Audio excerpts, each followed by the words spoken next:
Final Fantasy 16 is a good game, somewhat objectively if you care about reviews, and has sold incredibly well, no matter what I say, so let me get that out of the way. Whatever I say is my opinion, and if you enjoy the game then that's good for you. This video is solely my own experience. First off, Final Fantasy 16. I think the story is very solid.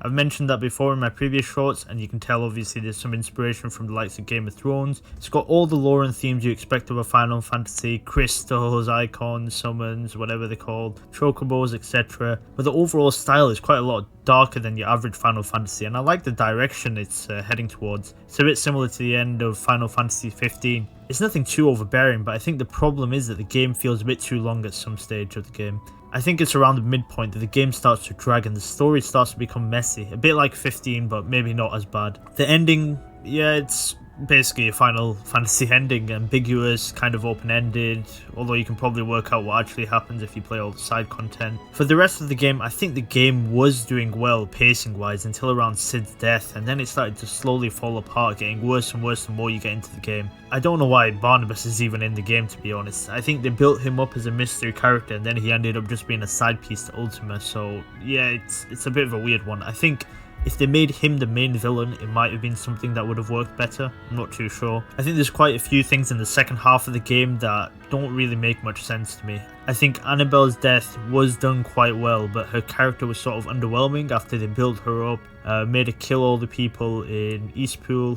In one way, I don't think they quite address the, massacre that happened there, but I think that's a small issue. They'll probably cover some DLCs to cover up any areas that are really lacking. To be honest, it is a Final Fantasy game, and the stories have never been, great pacing-wise, especially for the newer games. I feel like this is one of them games where either the game should be 10 hours shorter with, unnecessary stuff cut out, or 10 hours longer and expanded on the world a bit, just like what I said in my short. I think they had potential to make this game amazing story-wise, but, it's not too bad. It's a decent story overall. It just dragged on a bit at some point. I think making the game more action-oriented is quite an interesting choice. The combat is solid. It reminds me halfway between Tales of Arise and Devil May Cry. It's a bit repetitive at times, but it is quite fun. I'm not the biggest fan of it. I think they could have added some more strategy like in the older Final Fantasy games, but yeah, it's not too bad. I think the second half was quite rushed, so it felt like they just threw all the icons in near the end, while the beginning was quite slow and maybe a bit boring combat wise. It doesn't really feel like they have a combat system. Something like Final Fantasy 7 Remake, which was really close to perfection for me, but I guess they wanted to make the game more active and more Devil May Cry like, I guess. Difficulty wise, it's not the hardest game in the world, but when has Final Fantasy ever been that hard? Completed the game on normal with none of the special rings, and I probably died maybe 5 or 6 times, and I think that's on par with the rest of the Final Fantasies for me. Again, I think they added the rings and the easy mode to obviously cater for the more casual audience, although they've always had the easy mode in the first place. I think getting rid of the party mechanic was quite an interesting choice. I think that's what a lot of Final Fantasy fans don't like, and I'm not a big fan of it either. I feel like just controlling Clive turns it into more of an action game rather than an RPG. Maybe that's why they gave Clive loads of icons to simulate the feeling of having different characters. I'm not too sure. One thing I don't understand is why they tried to cater to everyone in this game. Like, you've got RPG elements. I don't care what the game is, an RPG, JRPG, ARPG, or just an action game.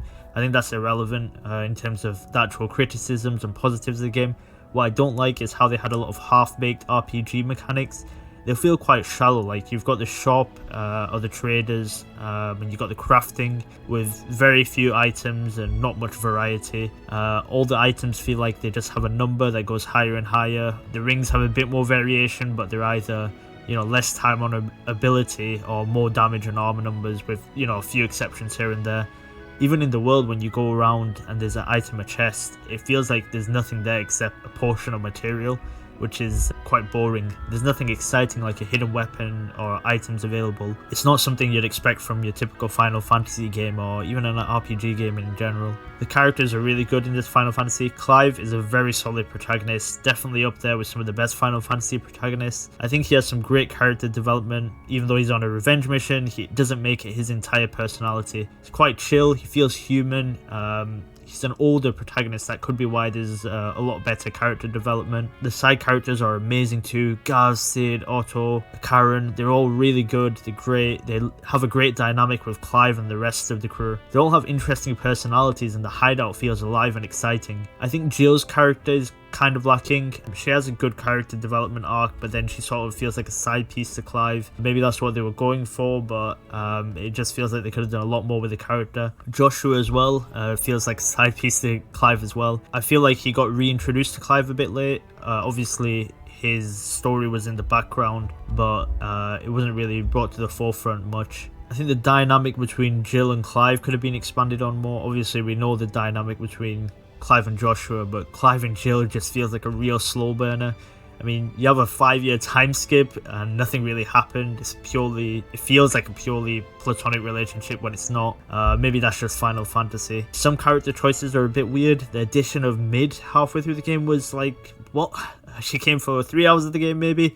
Maybe a side mission would have been enough if they were going to do that. Otherwise, they should have kept her as for the rest of the game. And I think Olivia's a really weird character as well. Like, 1 second he's Ultima or possessed by Ultima, and the next minute he's dead, so not really sure what's going on with that. I just feel like there's a lot of characters they could have developed on more, especially the antagonists. Ultima, you know, he's the standard Final Fantasy villain to be fair, but he's quite boring. Like, I think merging him and Barnabas into one character would have been a bit better. The main quest structure is really good. I don't like how they broke up the plot with a few fetch quests. That's a bit of a weird choice. Could have been a bit more creative with that. Otherwise, the main quests do work for me, but the side quests, not so much. You've got a lot more fetch quests, and they do have some side quests that are really good, but when you have the majority of them being fetch quests, it doesn't really work right. The dialogue for the characters in the side quests are really good and add great character development, but then it'll be something like Gav and Clive having a bro moment and then you just have to kill some monsters, so it's a bit boring.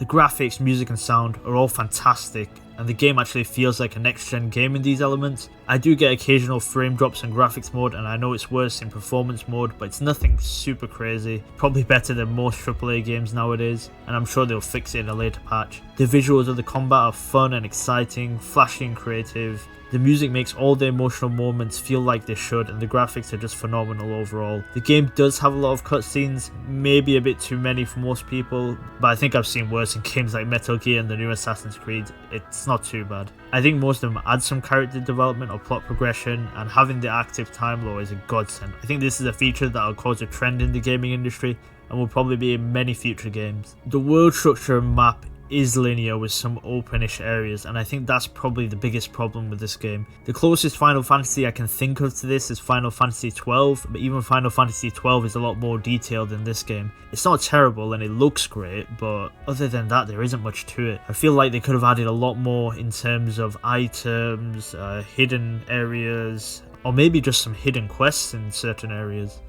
Overall, I'll be honest, the game isn't bad. When I was at the 30% mark, I thought this would be a game of the year for me, but it starts to drop off in the second half of the game, and overall, not that great for me. It's quite disappointing. I was expecting a lot more from the game. I'm actually surprised it's rated so highly. I know what it does good, it does really good. Graphics, music, sound design, a lot of the characters in the first half of the story are all really good, but when the game opens up, it becomes obvious what's wrong with the game. The combat may not be for everybody, but it is quite good, but then as you get more into the game it becomes obvious that it is just a matter of switching icons and spamming abilities, basically Tales of Arise, which is why I made the comparison in the first place. But it isn't too bad, it's flashy and fun, and I think that's all you need from a game like this. I think what hinders the game is that it is a Final Fantasy game, which is why people are expecting a lot more from it. They're expecting a lot more strategy, you know, having some sort of advanced system in place, like the Gambit system in Final Fantasy 12, or something similar. In comparison, Final Fantasy 16 system is quite boring in terms of strategy. It's fun and flashy, but in terms of strategy, there isn't much to it. If you haven't played any of the previous games, maybe it won't matter too much, and I think that's what the devs are catering towards, the new audience. I think these feed into the biggest issues of the game. The expectation of having a Final Fantasy game and an RPG game in general, or having an action-packed story.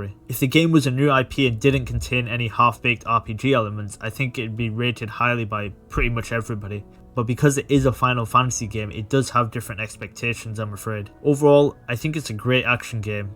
Not really a stereotypical JRPG, not really any strategy involved, but it does have solid basic mechanics. I think it's a difficult game to judge because it's so far removed from the other Final Fantasies and there's nothing to compare it to. But at the same time, comparing it to something like Devil May Cry isn't quite fair either, because it has a lot more to it than Devil May Cry, but with a worse combat system. I think because of this, the game is like a 7.5 out of 10 for me. It had potential to be a 9 out of 10 or maybe a 10 out of 10, but because of the issues it has, having the half-baked RPG elements and the story going a bit off the rails, it doesn't quite match up for me. Maybe 7.5 is a bit harsh, but I think because it has the Final Fantasy name to it, I was expecting a lot more from it, especially since the last Final Fantasy 15 wasn't really too great. I think Final Fantasy 7 Remake was really good, and I think this isn't as good as Final Fantasy 7 Remake, I'm afraid. Anyway, what do you guys think? I apologise for this video being quite long, but I just wanted to get my thoughts out there. Let me know down in the comments what you guys think, and as always, subscribe for more content.